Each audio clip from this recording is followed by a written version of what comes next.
Assalamualaikum warahmatullahi wabarakatuh. Selamat sore pemirsa Bincang Asik di Tasik TV dimanapun Anda berada.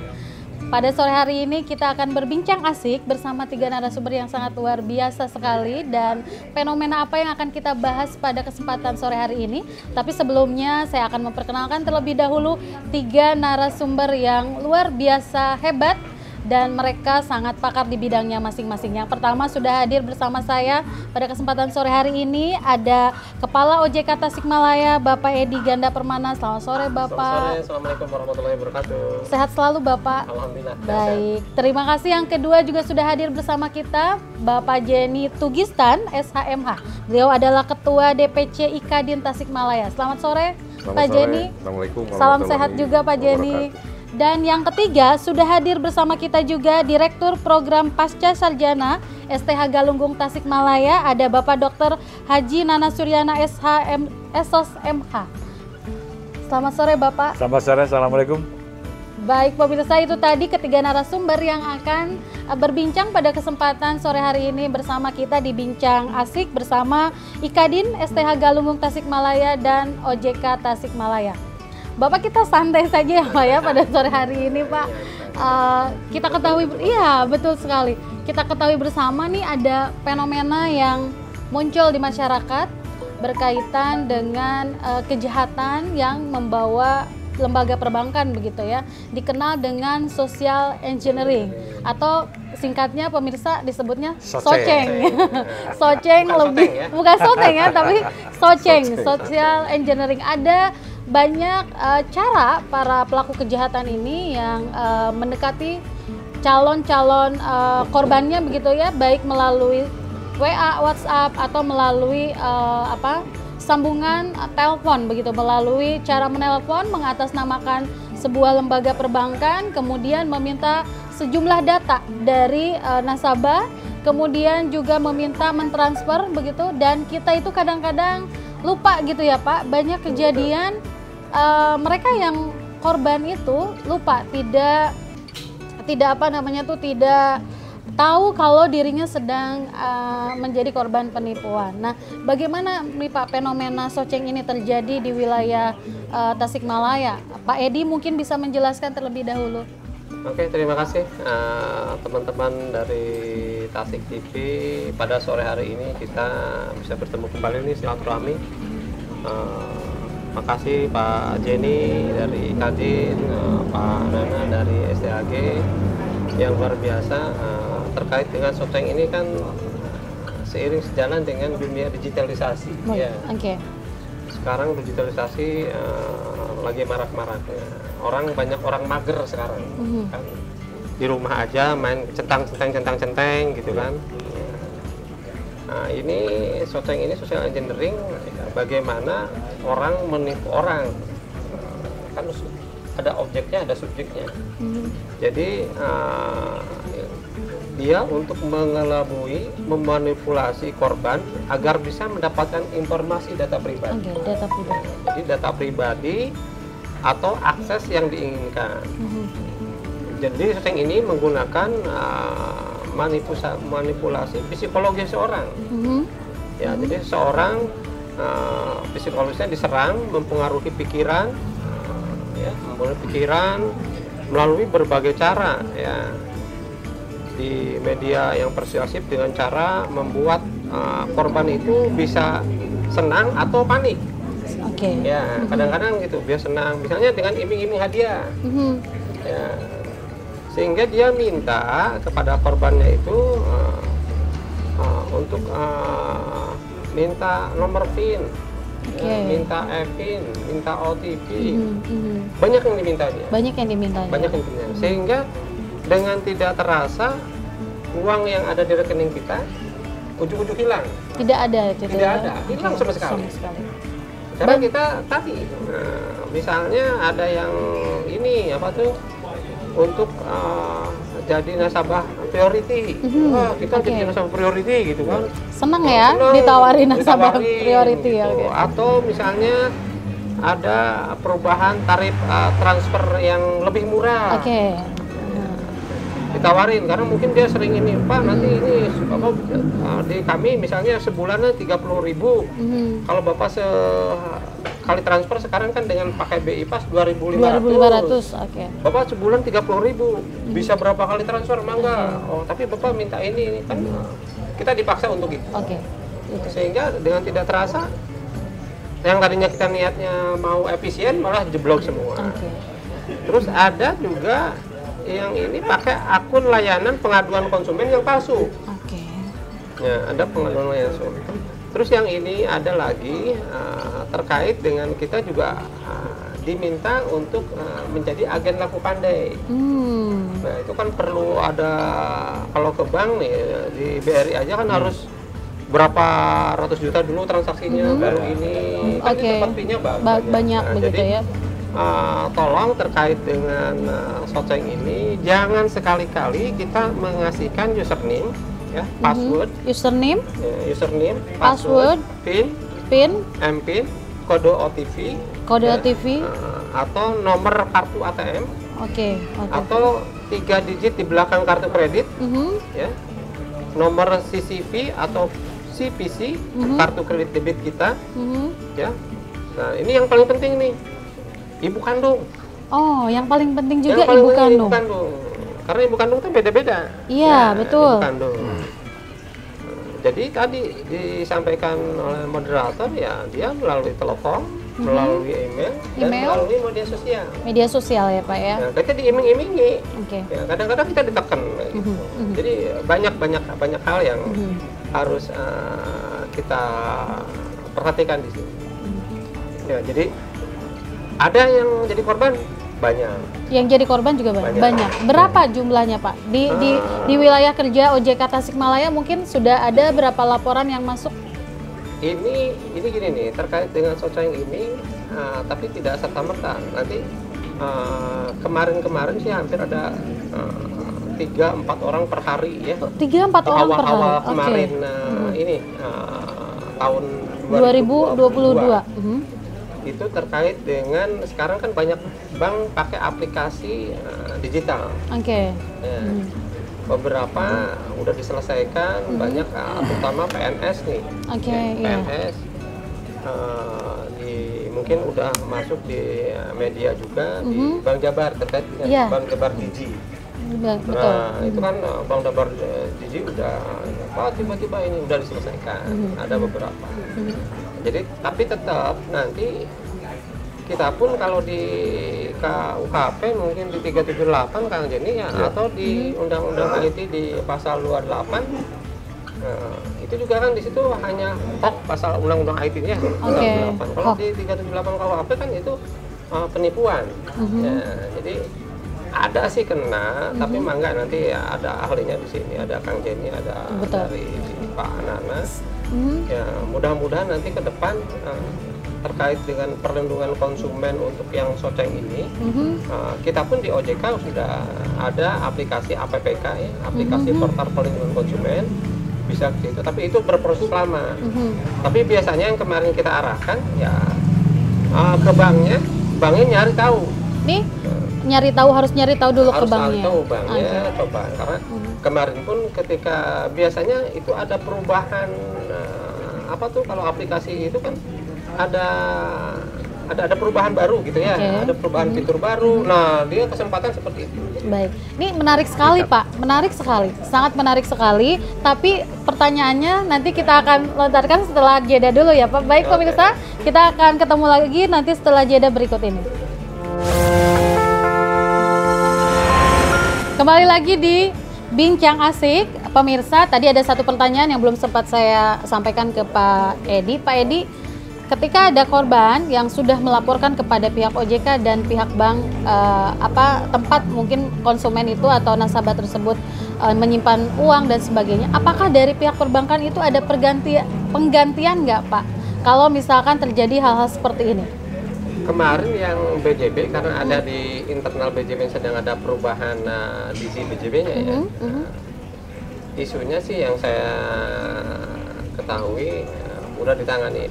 Ya, masalah ditanganinya seperti apa yang jelas nasabahnya tidak balik lagi ke kita. Oh, tidak balik. Selesai, gitu kan? Oh, berarti tidak balik lagi ke OJK ya? Oke, baik. Berarti udah selesai gitu.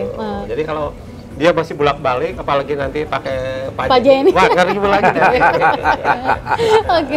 Jadi ketika saya telepon banknya, tolong selesaikan. Nah, karena dia merasa ini, oh iya Pak, kebetulan di kaminya ada update mobile bankingnya. Kan biasanya ada update mobile banking tuh. Baik. Nah, itu udah diselesaikan. Baik, nanti sebelum Pak Edi nih, saya pengen bertanya dulu nih ke Pak Jenny dulu deh sebentar. Pak Jenny sebagai Ketua IKADIN dan juga perlindungan terhadap konsumen nih.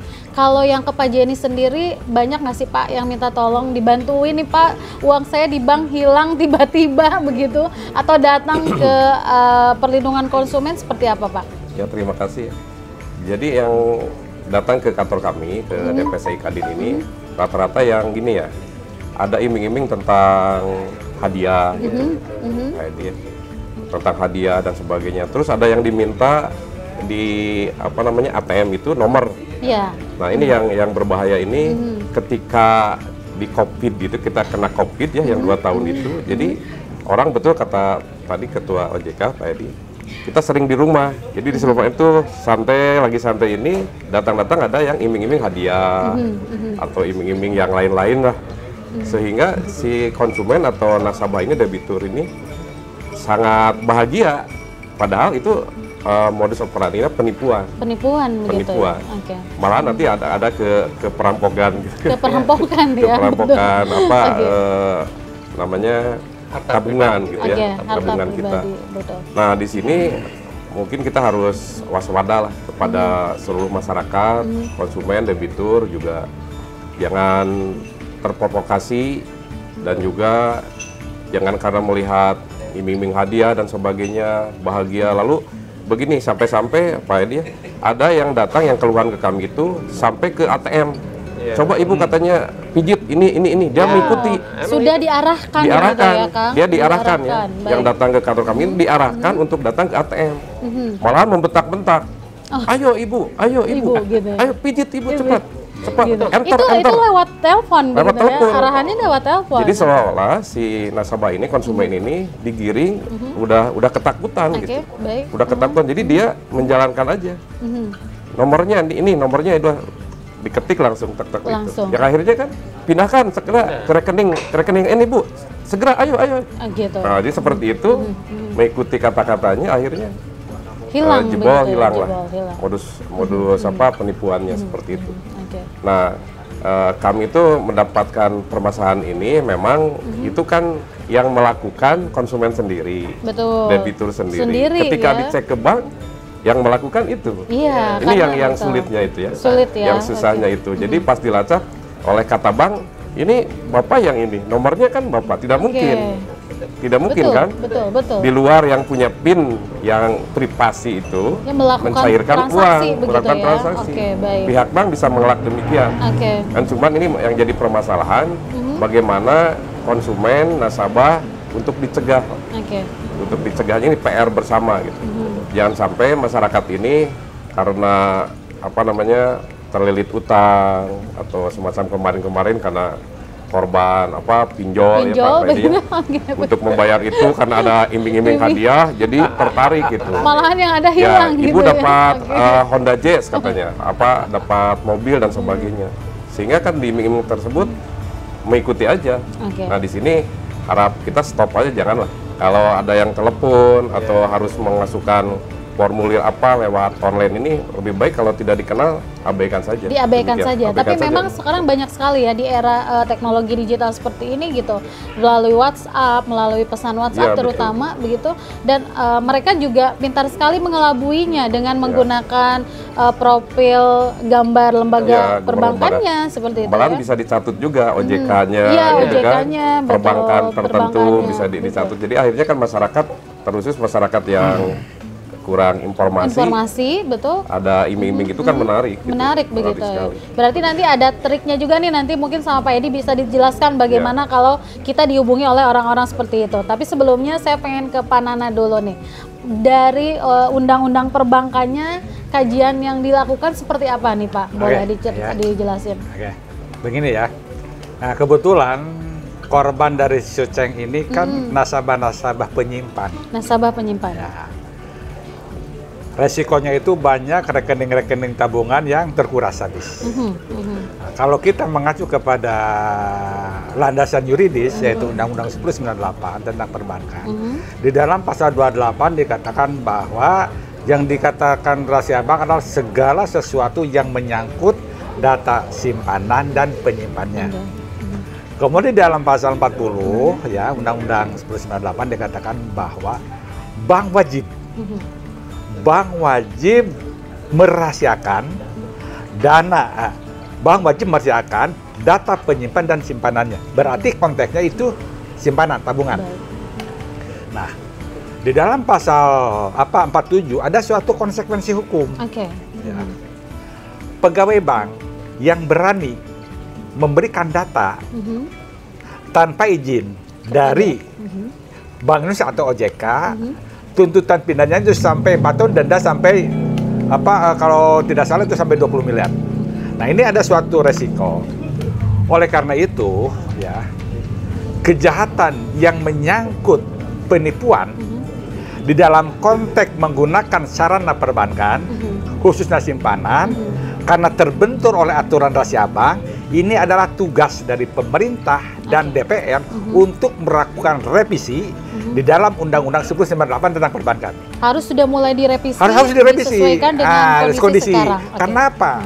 Belajar dari pengalaman, ya, di dalam Undang-Undang 792, ya, rahasia bank itu menyangkut dua. Ya. Simpanan dan pinjaman. Simpanan dan pinjaman. Ini Undang-Undang 792. Kemudian Undang-Undang 792 direvisi menjadi Undang-Undang 1098. Pinjaman dihilangkan, berarti tinggal simpanan saja. Simpanan saja. Bisa dibayangkan pada tahun 92 sampai 98, karena pinjaman itu masuk rahasia kategori rahasia bank, bank tidak bisa melakukan upaya-upaya dalam rangka untuk menyelesaikan kredit bermasalah. Sekarang lihat. Di bank-bank ada kan pengumuman yang dilarang karena tidak masuk kategori rahasia. Dan ini juga ya ini tugas DPR karena terus teranglah kasus ini ya bukan hanya menghambat dalam proses penyidikan, kasihan korban. Makanya caranya bagaimana? Revisi dulu undang-undang supaya polisi sebagai aparat penegak hukum ketika ada suatu peristiwa pidana bisa langsung melakukan penyelidikan. Ini kan terbentur rahasia bank. Sejauh ini apakah bisa dilakukan penyidikan oleh pihak kepolisian? Ada suatu proses yang harus dilalui dalam rangka membuka rahasia bank.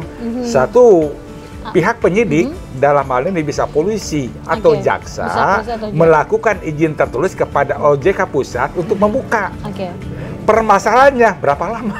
Nah itu ya, dari proses minta izinnya itu pun kita harus perhitungkan juga. Perhitungkan waktu. Sementara uang begitu ditransfer langsung diambil. Nah, ini ada suatu peristiwa pidana yang perlu ada suatu langkah cepat dari pemerintah dan di DPR untuk dilakukan perubahan undang-undang. Perubahan undang-undang dan juga mungkin sistem pengecekan dan sebagainya yang harus cepat begitu ya Pak? Secara otomatis. Ketika undang-undang dirubah, aturan ke bawahnya pasti mengikuti. Aturan ke bawahnya pasti akan mengikuti. Baik. Nah, nanti kita akan ke Pak Edi. Ada pertanyaan menarik juga ke Pak Edi, tapi ini harus jeda dulu. Pemirsa, kita akan jeda dulu, nanti kita akan kembali lagi. Kembali lagi di Bincang Asik bersama IKADIN, OJK, dan juga Sekolah Tinggi Hukum Galunggung. Tadi kalau kata Pak Nana nih, undang-undang perbankan harus segera diubah gitu, supaya ada perubahan sistem juga. Nah, nanti saya kembali lagi ke Pak Nana, tapi saya pengen ke Pak Edi dulu nih Pak. Pak, ketika ada laporan ke OJK, biasanya korban itu laporannya cepat atau sudah beberapa hari baru lapor gitu. Nah, apakah itu tidak bisa terlacak arah transfernya, arah mungkin ada data-data di pencatatan di perbankannya begitu Pak? Seperti apa Pak? Terkait dengan korban yang datang ke kita, biasanya begitu hari itu dia nemukan saldonya nggak ada, dia lapor ke kita. Ya, Pak, ini gini, ada yang melalui telepon, ada yang datang langsung. Ada yang datang langsung. Nah, ketika datang langsung, beberapa ada juga yang melalui surat, ya, karena mungkin dia juga udah berkontak langsung dengan banknya. Oleh banknya belum ditanggapi. Nah, ketika melalui surat ke tempat saya langsung kontak dengan pimpinan bank. tolong ini segera ditindaklanjuti. Oke. Nah, beberapa hal memang apa yang disampaikan oleh Pak Nana terkait dengan kita, karena kita kan udah zaman digital ya. Betul. Jadi pengaduan nasabah itu melalui aplikasi. Ada aplikasi APPK, bisa dilihat di sini. Atau bisa melalui telepon 157 atau ke WhatsApp-nya OJK 081 157 157 157. Oke. Nah, itu juga butuh waktu. Ya. Sementara uang kan tadi udah hilang. Udah hilang gitu. Nah, jadi pesan kita sekarang kepada masyarakat sama dengan disampaikan oleh Pak Jenny tadi ya. Jangan sekali-kali data pribadi itu diserahkan ke orang lain. Apalagi kita memposting foto, memposting kartu keluarga, gitu ya, itu janganlah. Ya, kita kemarin banyak teman-teman yang habis divaksin posting nik ya, sertifikat vaksin yang ada di sana. Oke, betul. Apalagi kalau misalnya kita dipoto sama KTP gini, itu dimanfaatkan. Banyak kejadian di Indonesia. Ya. Betul. Itu dipakai pinjol, nggak benar. Jadi intinya balik lagi ke pribadi masing-masing, jangan seneng atau apalah gitu ya. Ketika ada permintaan apapun dari petugas bank, tadi disampaikan oleh Pak, bank itu tidak pernah minta. Ya. Jadi ada petugas ngaku-ngaku petugas bank itu bohong. Ya, tadi disampaikan oleh Pak Jenny. Bank itu tidak pernah minta. Jadi kalaupun misalnya ada yang ngaku-ngaku petugas bank, itu udah tutup aja, jangan diterusin. Tutup aja, stop gitu. Ya udah. Lebih baik kita mungkin kalau memang ada konfirmasi lebih baik datang langsung ke dan cek banknya. dulu keasliannya. Karena gini nih, zaman bahula sebelum lagi marak digitalisasi, yang punya BCA aja kemarin kan ada di cloning tuh, internetnya. Yang punya BRI juga sama, beda dikit lah hurufnya gitu, dimiring-miringin aplikasi itu. Orang masuk ke situ tiba-tiba itu kan akun palsu. Jadi harus pastikan dulu akun-akun itu harus. Pertanyaannya ini loh Pak, kan mereka dari mana mereka bisa menelepon dan tahu bahwa orang yang ditelepon itu sebagai nasabah dari salah satu bank begitu. Misalkan dari bank A dan ternyata nasabah itu betul dia punya tabungan atau rekening di bank A begitu. Itu kan kejadiannya seringnya seperti itu loh Pak. Ini mungkin data itu kira-kira dari mana munculnya data itu? Nah ini dia. Sekarang ini terus terang aja saya zaman-zaman kayak begini ini ya. Banyak kan sekarang di perbankan itu pegawai-pegawai yang outsourcing, honorer. Ya, di tempatnya dulu Pak kan di alumni BRI ini. Kalau setahun tidak tercapai target, selesai, dikeluarin. Tapi dia bawa data flash disk yang 5 GB, data nasabahnya dimasukin, seret. Kita nggak tahu kan? Betul. Ya. Ini banyak kejadian kan? Banyak kejadian. Yang di Garut tuh. Di salah satu, itu Pak alumni bank ini, dia bawa data itu, tahu semua pensiunan itu. Ya makanya terkait dengan data pegawai outsourcing itu harus kita benahi. Baik. Karena kan ngambil data nggak perlu karung sekarang mah. Cukup harddisk eksternal segede gini, udah satu bank ke bawah semua. Ke bawah semua ya. Baik. Ini cilaka, ketika satu bank semua sini, udah. Ini random aja dia nelponin kan. Dan itu memang pernah ada kejadian seperti itu? Sangat banyak. Jadi kenapa kalau ada pertanyaan, kok tiba-tiba dia tahu nomor telepon saya? Jangan kan itu. Kemarin kan di medsos aja, BPJS aja Departemen Kesehatan, datanya bobol semua. Betul. BPJS sosial kemarin yang itu jebol, yang Kominfo aja jebol kan gitu. Betul. Jadi data itu udah sekarang zaman hebat-hebat ya. Betul. Sekarang memang segala sesuatu menggunakan data. Dan itu tadi jadi bagaimanapun data itu mungkin memang bisa dari orang yang mereka tahu data seperti itu, yang pernah bekerja begitu ya. Dan itu ya tidak bisa kita pungkiri. Saya kemarin ada kasus di Garut kayak gitu. Tolong cekin dari mana data asalnya. Pak itu X bank ini Pak. Wah udah. gitu. Pak, nah apakah selama ini sejauh ini dari kasus yang pernah terjadi, pernah nggak sih Pak ada yang terlacak gitu? Kan misalkan saya nih korban transfer ke atas nama yang menelpon di perbankannya perbankan A gitu, pernah terlacak nggak sih Pak? Kalau untuk yang ini tadi kita terkendala, dia transfer kemana kan kita nggak bisa nelusurin. Oh, tidak bisa menelusuri. OJK pun tidak bisa. Undang-undang perbankan. Oke, yang tadi itu ya. Butuh waktu. Ya, butuh waktu. Jadi kemarin beberapa kali teman-teman di Polres juga minta ke kita. Ya, kita meskipun udah ada keringanan, tidak harus Kapolri, bisa Kapolda langsung ke OJK. Tapi tetap itu butuh waktu.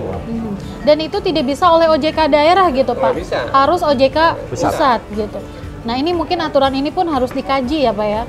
Karena tadi kita nanti kalau rahasia bank nanti pananannya banyak sampai 40 digit di belakang Bapak gitu kan. Baik. Ini saya mau ke Pak Jeni dulu nih Pak Jeni. Ini kan tadi kalau kata Pak Edi seperti itu, data bisa saja dibuka dari orang-orang yang mungkin ex pegawai dan sebagainya. Nih kalau Pak Jeni sendiri, apa yang harus dilakukan oleh kita bila terjadi kepada kita korban? Apakah segera lapor polisi atau seperti apa tahapan-tahapan yang memang harus dilakukan? Ya semestinya dari pihak bank kan ada pelaku usaha dan konsumen atau debitur, kreditur ya. Ini kan semestinya menjelaskan terlebih dahulu gitu ketika ada perjanjian kontrak lah. Karena di dalam Undang-Undang Perlindungan Konsumen nomor 899 itu ada hak dan kewajiban pelaku usaha. Jadi kepada konsumen itu semestinya diberikan penjelasan apabila ada hal gitu ya di luar perjanjian atau di luar kewenangan perbankan, itu jangan dilayani semestinya begitu. Jadi di sejak awal si konsumen itu dikasih pengertian, gitu. Karena kan harus informasi yang terang. Jadi pelaku usaha mempunyai kewajiban memberikan informasi yang betul-betul detail terhadap konsumen atau nasabah gitu. Bisa dikatakan berarti ini semua lembaga keuangan, perbankan gitu harus edukasinya yang betul-betul harus jelas. Jangan sampai gini, jangan sampai perjanjian lalu tekan gitu ya, atau di depan notaris tekan. Jadi yang dibacakan hanya poin-poinnya saja, tidak detail gitu ya. Tidak detail negatifnya gitu. Padahal untuk hal ini kan banyak kejadian tadi yang dikatakan oleh Pak Dr. Nana, Pak Edi, bahwa nasabah ini banyak tergiur gitu, tergiur oleh hal-hal yang apa namanya hadiah-hadiah gitu, karena di zaman sekarang ekonomi lagi susah mungkin. Orang pinginnya pingin instan gitu ya, pingin instan mendapatkan keuangan yang cepat gitu. Betul. Padahal banyak yang dirugikan oleh konsumen atau nasabah. Kalau misalkan kita jadi korban, lapor polisi dulu, ke bank dulu atau OJK dulu. Nanti dijawabnya setelah jeda ya. Oke. Baik pemirsa, nanti kita akan kembali setelah jeda berikut ini.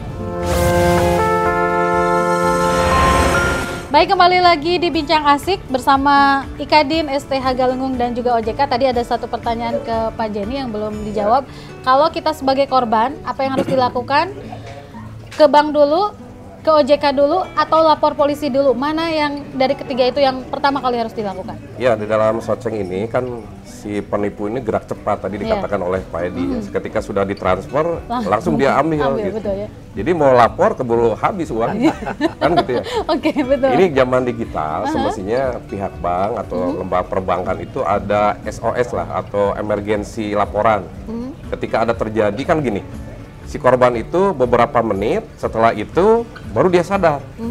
Nah semestinya bisa laporan lewat telepon, digital lewat telepon ke bank tertentu. Nah nanti, Pak, saya korban minta diblokir, cepat diblokir. Semestinya begitu, ada elektrik lah ya. Jadi gerak cepat gitu. Kalau misalkan gini, sudah kejadian, kita lapor dulu ke OJK.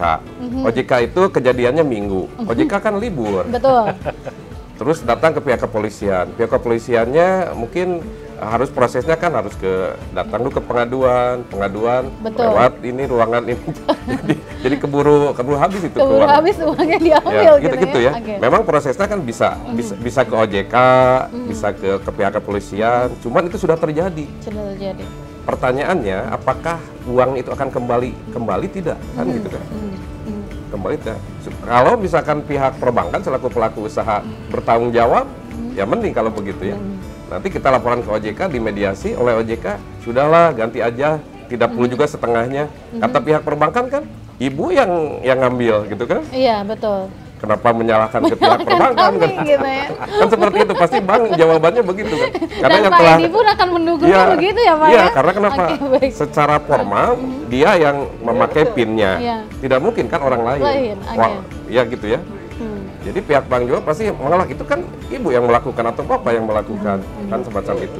Nah makanya di dalam hal ini kan perlu adanya bantuan yang segera lah dari pihak perbankan.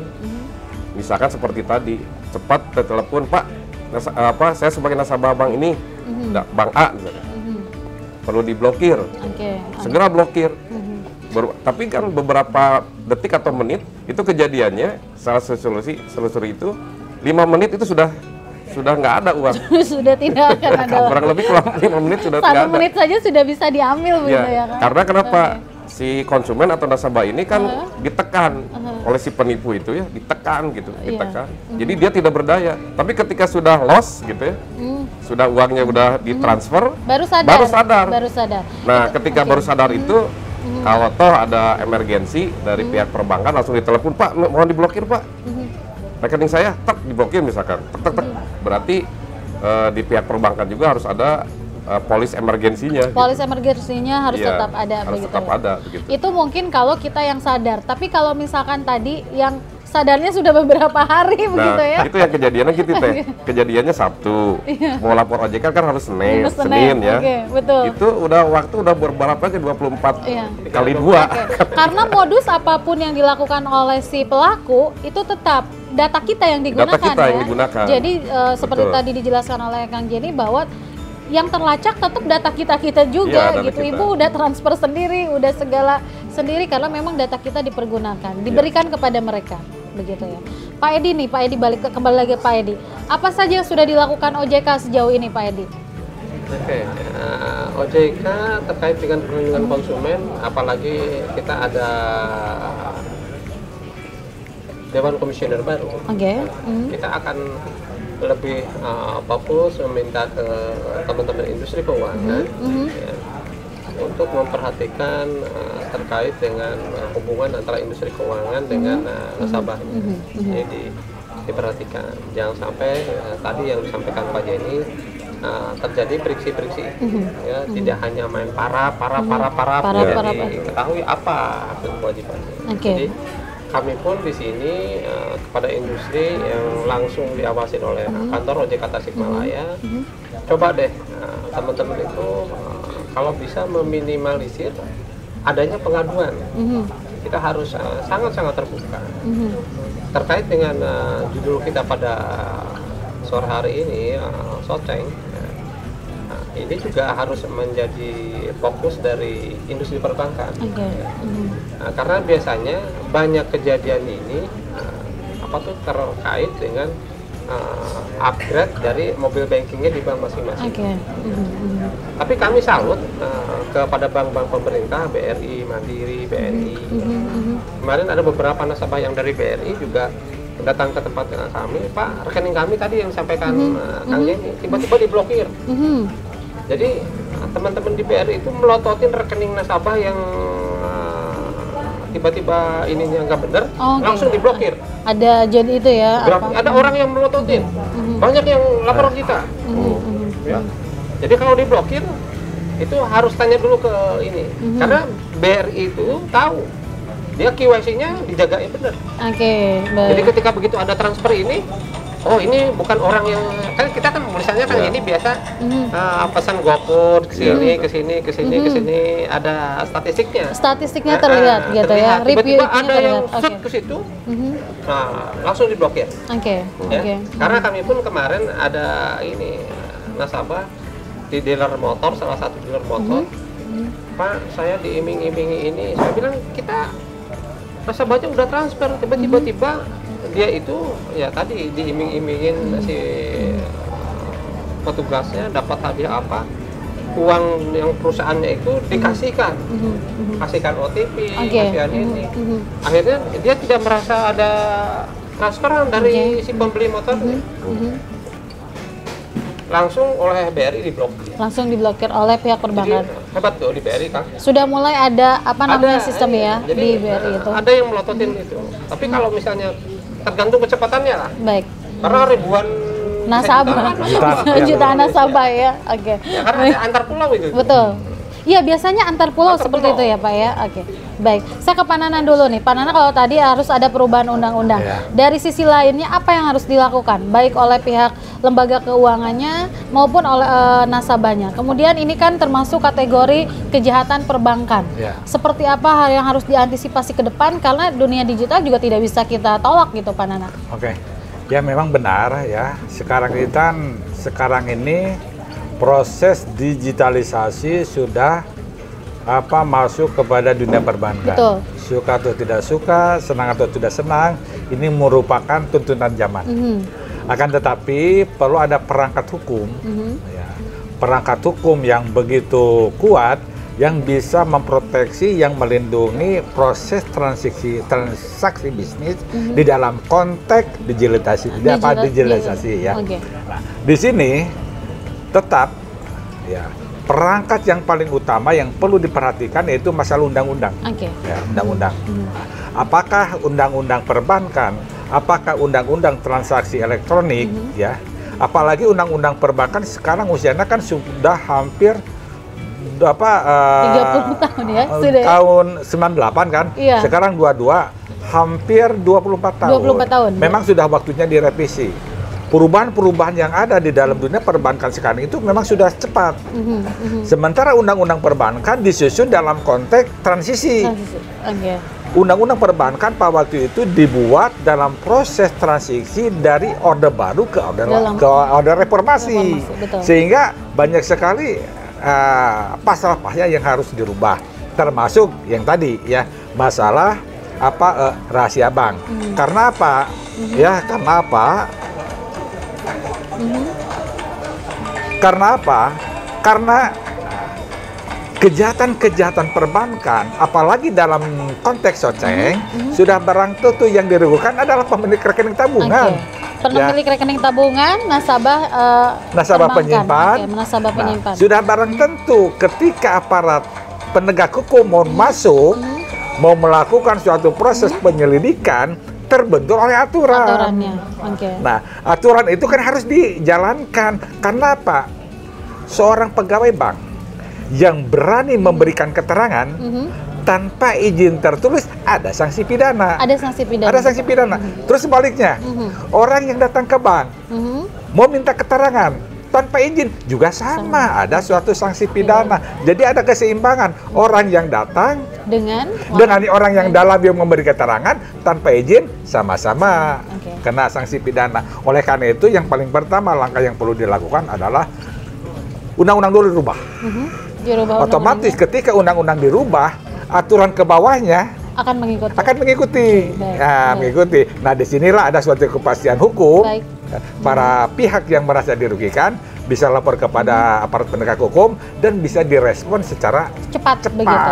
Gitu. Dan intinya bahwa undang-undang sudah tidak sesuai ya Pak ya? Sudah tidak sesuai lagi. Baik, undang-undangnya sudah tidak sesuai. Nanti kita akan kembali lagi. Pemirsa, nanti kita akan kembali lagi setelah jeda berikut ini.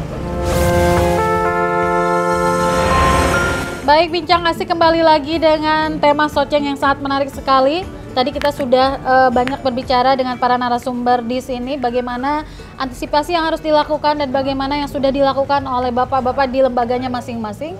Terakhir kita meminta closing statement dan juga himbauan. Saya mulai dari Pak Edi dulu deh. Apa yang harus dilakukan dan himbauannya seperti apa? Oke, terima kasih.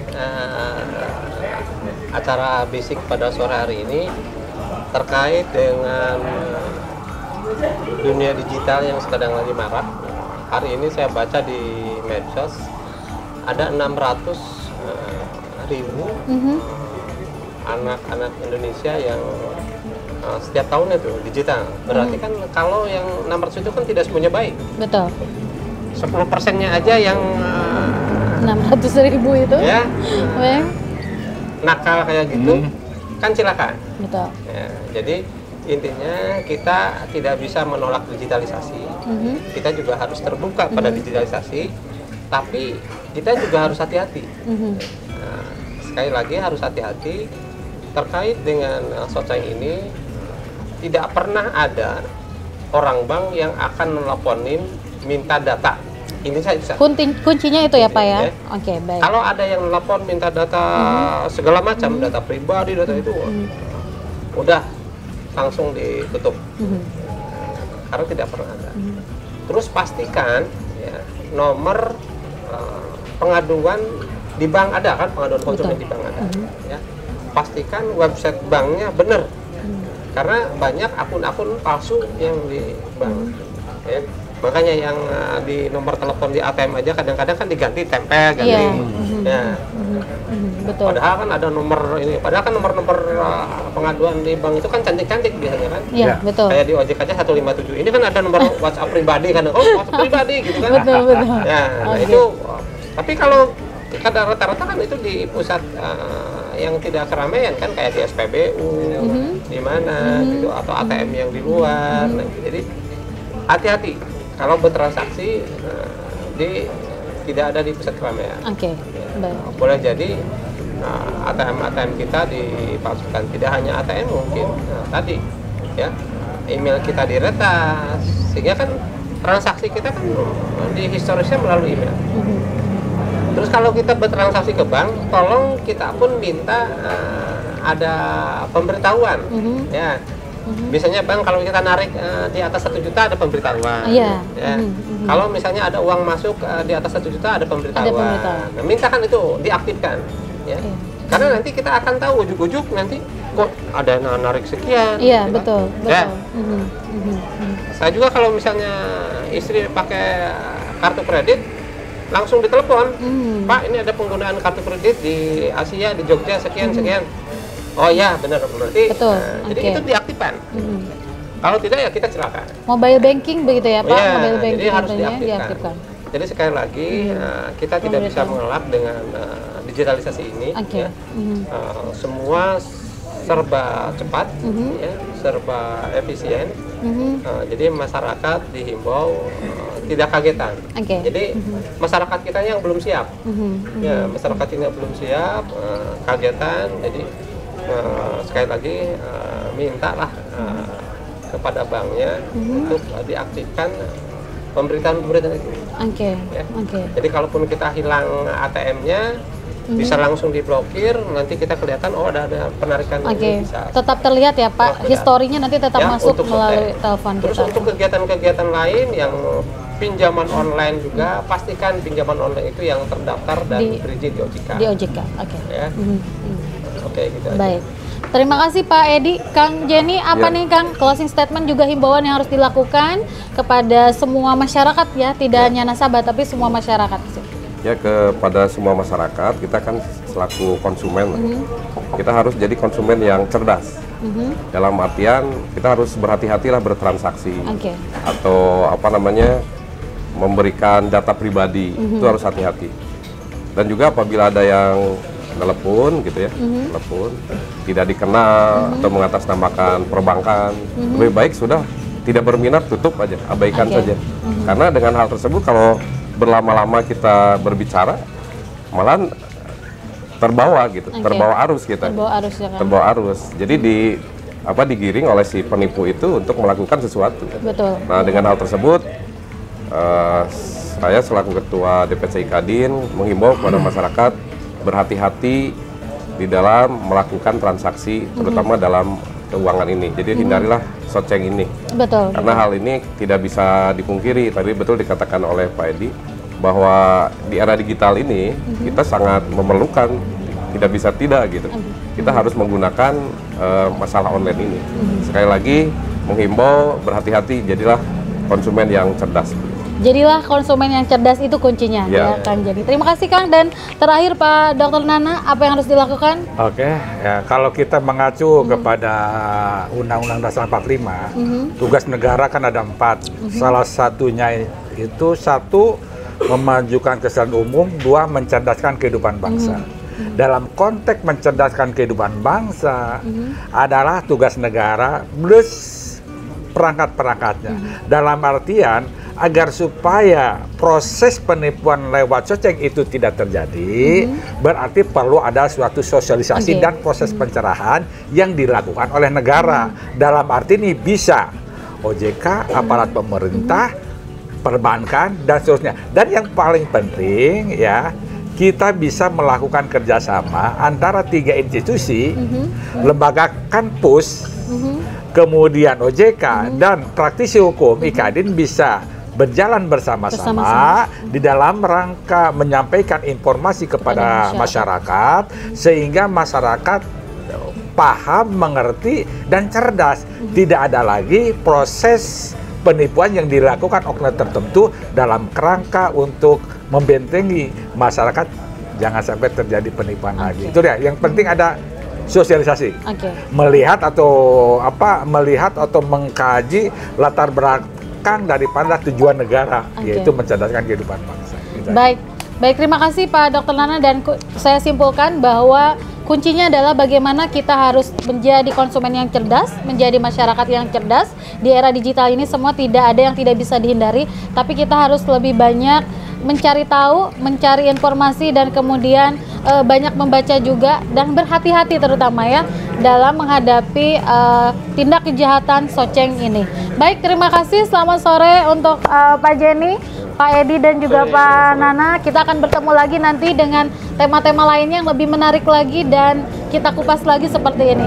Terima kasih. Itu tadi bincang asik pada kesempatan ini yang diselenggarakan oleh IKADIN dan STH Galunggung juga OJK Tasikmalaya. Kami undur diri, mohon maaf apabila ada hal yang kurang berkenan. Wabillahi taufiq wal hidayah. Wassalamualaikum warahmatullahi wabarakatuh. Terima kasih, sampai jumpa. Waalaikumsalam warahmatullahi wabarakatuh.